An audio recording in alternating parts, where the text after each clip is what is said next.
ગુજરાતી કાવ્ય 5 છે, દીકરીનું કાવ્ય છે। આ કાવ્યની અંદર દીકરી છે એ કેવી મુશ્કેલીનો સામનો કરી શકે છે અને સમાજની અંદર એનું કેવું બહુમાન થઈ રહ્યું છે એના વિશે થોડી ચર્ચા કરવાની છે। પ્રકાર છે ગઝલ। ખાસ આપણે એ યાદ રાખવાનું છે કે જ્યારે પણ પાઠની કે કાવ્યની શરૂઆત થાય તેનો ખાસ તો એનો લેખક પરિચય અને એના સાહિત્ય પ્રકાર છે આપણે યાદ રાખવાના છે, કારણ કે આ બોર્ડની અંદર પૂછાય છે અને પૂછાય છે। કાવ્ય છે 5 દીકરી। કવિ પરિચય તો નામ છે, કવિ કોણ છે તો અશોક ચાવડા છે। ઉપનામ છે બેદિલ, એનું તખલ્લુસ છે બેદિલ, સમજે છે। ક્યારેક તમને જોડકાની અંદર આપેલું હોય કે ભાઈ દીકરી સામે અશોક ચાવડા એવું નામ લખેલું ન હોય તો શું હશે? બેદિલ હશે। યાદ રાખજો, અશોક ચાવડા બેદિલ। જન્મ ક્યારે? એટલે કે 23/8/1978 ના દિવસે એનો જન્મ થયો હતો। જન્મ સ્થળ છે મંડાસર। ક્યાં આવેલું છે? તો કે સુરેન્દ્રનગરની અંદર। પ્રકાર છે કાવ્યનો તો ગઝલ છે। શું છે? ગઝલ છે। સારી એવી ગઝલો ભાઈ લખેલી છે। એમાં પગરવ તળાવમાંની એક ગઝલ છે, એમાંથી આ લેવામાં આવેલું છે, એટલે આપણે યાદ રાખવાનું છે પ્રકાર કયો છે? ગઝલ છે। એમાંથી તો પગરવ તળાવમાંથી લેવાનો છે। કવિ અશોક ચાવડા। ઉપનામ તો કે બેદિલ। જન્મ 23/8/1978। જન્મસ્થળ મંડાસરની। પ્રસ્તુત જે ગઝલ છે દીકરી નામની જે ગઝલ છે એની અંદર દીકરીનો મહિમા દર્શાવવામાં આવ્યો છે, દીકરીના રૂપનું વર્ણન કરવામાં આવ્યું છે। દીકરી છે કેવી રીતે મહેકે છે, કેવી રીતે બધાને ઉપયોગી થઈ શકે છે, એની વિદાય પછી એના બાપની હાલત, એના પિતાની હાલત શું થાય છે, એની નાની નાની વાત છે એની અંદર દર્શાવવામાં આવેલી છે। તમને ચિત્ર દેખાતું હશે। દીકરી છે, સુખડ ચંદન છે, કુમકુમ છે, ઝરણું છે, શરણાઈ છે, આ આખું બધું છે એ શેની અંદર કાવ્ય અથવા ગઝલની અંદર આવરી લેવામાં આવેલું છે। પ્રથમ કડી છે કે સ્વર્ગની એક એક દેવીની ઝલકમાં દીકરી। શું છે? કે સ્વર્ગની એક એક દેવીની ઝલકમાં દીકરી જોવા મળે છે। દીકરીનો મહિમા, દીકરીને કેની સાથે ઉપમા આપેલી છે તમે જોજો।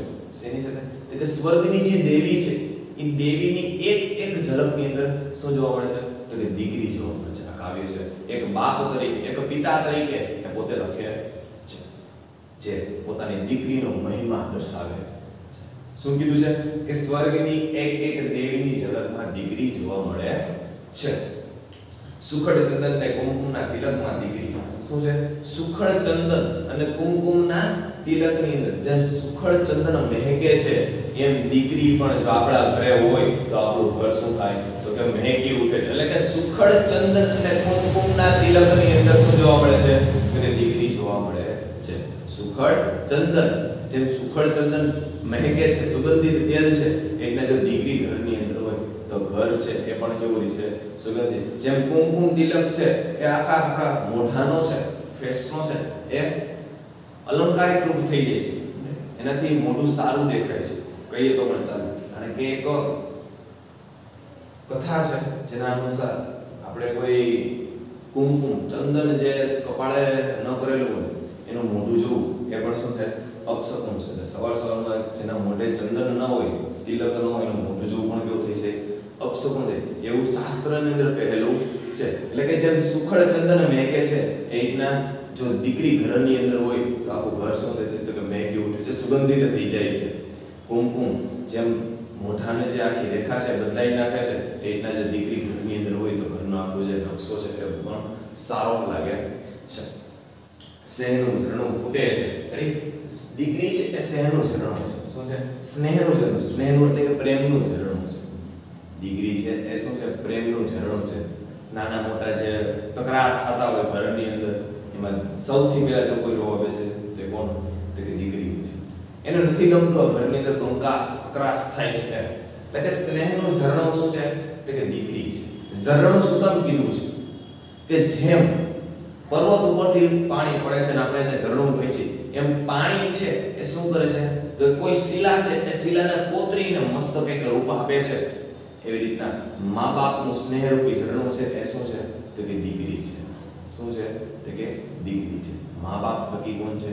એ દીકરી છે. સ્નેહનું ઝરણું ફૂટે એની જ આ પરિણામ છે. કોતરે છે કોઈ વર્ષોથી ખડકમાં દીકરી. રેડી? જેમ ઝરણું પડે છે અને શિલા છે એની અંદર કોતરણી થાય છે, જાતે જ કોતરણી થાય છે, એવી રીતે મા બાપનું આ સ્નેહરૂપી ઝરણું કોતરાઈ જાય છે. કોણ? તો કે દીકરી. અદ્ભુત કીધું છે. દીકરીને પ્રકૃતિ સાથે વર્ણવી છે. કોની સાથે? પ્રકૃતિ સાથે, કુદરત સાથે વર્ણવી છે. લાજ મર્યાદા. શું કીધું છે? તો કે લાજ મર્યાદા ગૌરી વ્રતોમાં, ગૌરી વ્રત, ગૌરી કેતા પાર્વતીનું વ્રત એટલે કે ભોળાનાથને પામવાનું વ્રત, એટલે કે ગૌરી વ્રતોની અંદર શું છે? લાજ મર્યાદા શરમ ગૌરી વ્રતોમાં હારમાં. લાજ મર્યાદા શરમ, દીકરી જાતી હોય તેની અંદર લાજ હોય, એની અંદર મર્યાદા હોય. દીકરા જાતે તેને કાઈ ન હોય, એ હાલતા જેમ ઠેબા ઉડાડતા જતા હોય, પણ દીકરી જાતી હોય તેની અંદર લાજ હોય, એની અંદર શરમ એટલે કે લાજ મર્યાદા ગૌરી વ્રતોમાં. ગૌરી વ્રત એટલે ગૌરી કેતા પાર્વતી, પાર્વતીનું વ્રત એટલે ગૌરી વ્રત. એક બીજું પણ થાય છે, ગાયનું વ્રત થાય છે. ગૌરી વ્રત, ગૌરી એટલે ગાય, સમજે? એટલે કે પાર્વતીના વ્રતોમાં જેમ મહાદેવને પામને એકના ઉછરે છે, ત્યાં વ્રતોની અંદર બધું ઉછરે છે. ઘરની અંદર દીકરી હોય એને ખબર હશે કે આ બધા વ્રત રહેવા પડે. શું કામ? તો ઘરની અંદર કહેતા હોય સારો છે પતિ મળે એના માટે. તો કે લાજ મર્યાદા વ્રતોમાં ઉછરે છે. રોજ ખડકમાં, અને આવી ચિંતા. ખડક એટલે શું થાય? તો કે ચિંતામાં. લાજ મર્યાદા શરમ ગૌરી વ્રતોમાં હારમાં ઉછરે છે. રોજ કાયમી ખડકમાં દીકરી. રોજ કાયમી એટલે કે રોજે રોજ ચિંતાની અંદર શું થાય છે? એ ઉછરે છે. જો એક વસ્તુ તમે નોટિસ કરજો, ઘરની અંદર આપણે જમવા બેસે ને સૌથી ઓછું દીકરી જમતી હશે. જોજો, એકવાર ટ્રાય કરજો. રેડી? તો શું છે? લાજ મર્યાદા એટલે ચિંતા જ કયા કરે છે. શું કરે છે? ચિંતા થયા કરે. હવે શું થશે? મારા માતા પિતાનું શું થશે? મારા ભાઈ બહેનનું શું થશે? એવી એને ચિંતા છે. એ શોષા કરે છે. જે સિરે હાથ ફેરવતો, એક બાપ કહે છે કે જે સિરે હું વહાલથી હાથ ફેરવતો, જે સિરે હું વહાલથી હાથ ફેરવતો, એ હાથનો હવે મને શું થયો છે? ટેકો મળ્યો છે. એટલે કે દીકરી જેમ મોટી મોટી ખાતી જાય છે, એમ સમજણી ખાતી જાય છે, એ રીતના બાપને શું કરે છે? ટેકો આપે છે. એ હાથ સમજણા આવ્યો બાદ દીકરી બાપને ટેકો આપે છે. એ હાથ દીકરી છે બાપને આપે છે અને એને ટેકો આપે છે. જે સિરે હું હાથ ફેરવતો હવે હાથ દે છે. જે સિરે હું હાથ ફેરવતો હવે એ હાથ દે છે. વિસ્તરે છે એમ સમજણના ફલકમાં દીકરી. એટલા શું કહે છે? વિસ્તાર કરે છે. વિસ્તરે છે એટલે કે વિસ્તાર કરે છે. સમજણના ફલકની અંદર આ દીકરી. સૂર શરણાઈ સગા સંબંધીની ભીડમાં. સૂર શરણાઈ જ્યારે બાકી એક પિતાની કલમ કે છે, પિતા બોલે છે કે સૂર શરણાઈ અને સગા સંબંધીની ભીડમાં. જ્યારે સૂર શરણાઈ ક્યારે વાગે? જ્યારે લગ્ન સંબંધ હોય ત્યારે. એટલે કે સૂર શરણાઈ કોકના લગ્નની અંદર હું જાઉં છું ત્યારે સૂર શરણાઈ સગા સંબંધીની ભીડમાં. ત્યારે સગા સંબંધીની ભીડમાં જ્યારે દીકરીની વિદાય થતી હોય માં રોજ ભીની થાય છે. પલક મારી રોજ ભીની થાય છે અને દીકરી યાદ આવે છે. ભીની પલકમાં દીકરી, અને ઈ જ ભીની પલકની અંદર મને દીકરીની યાદ આવે છે. સુંદર મજાનું આ દીકરીનું વર્ણન કરેલું છે. એક પિતાની રૂએ કે પિતા છે એ પોતાની દીકરીને કેવી વાલથી અપનાવે છે અને એને સાસરીએ વળાવે છે. અમુક શબ્દ આપેલા છે. ખડક એટલે કે ચિંતા, સ્નેહ એટલે પ્રેમ, ખડક એટલે કે ધારદાર રેખડ, અને પલક એટલે કે પાપણનો પલકો.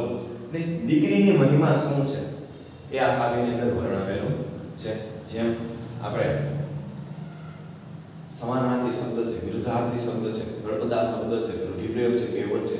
તમને પેલા લેક્ચરથી જ કહેતો હોઉં છું કે ટેક્સ્ટબુકમાંથી જશે.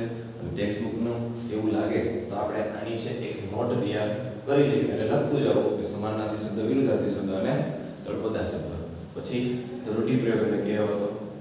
આમાં ચોપડીમાંથી આપણે કે બહાર જાજુ જવાનું નથી. જેમ આપણે હવે રોજે કાવ્ય શરૂ કરી છીએ અને એક રાગ આપણે આપી છીએ, એવી રીતના દીકરી કાવ્ય છે થોડું અટપટું છે, ગઝલ છે, એટલે એનો રાગ છે એ પૂરેપૂરો ન આવે. પણ આપણે તમે સાંભળેલું છે ભૂલો ભૂલે બીજું બધું, મા બાપને ભૂલશો નહીં, એના રાગ ઉપરથી આ દીકરીનો રાગ છે. તો ચાલો એક કડી કહું અને બાકી તમે જોઈ લો. સ્વર્ગની એક એક દેવીની ઝલકમાં આ દીકરી છે સુખડ ચંદ્ર ચંદન ને કુમકુમના તિલકમાં દીકરી. આ શોર્ટ રાગ છે, આપણને બધાને ભય રહી જાય એવો, અને આપણે ગમે આપણે આ રાગ છે એ કન્ટિન્યુ રાખવાનો છે. ચાલો હવે પછીના લેક્ચરની અંદર કંઈક આવી જ રીતે નવા જ કાવ્ય અથવા પાઠની શરૂઆત કરીશું. ત્યાં સુધી સૌ કોઈ જોડાયેલા રહો, સુરક્ષિત રહો. જય હિન્દ.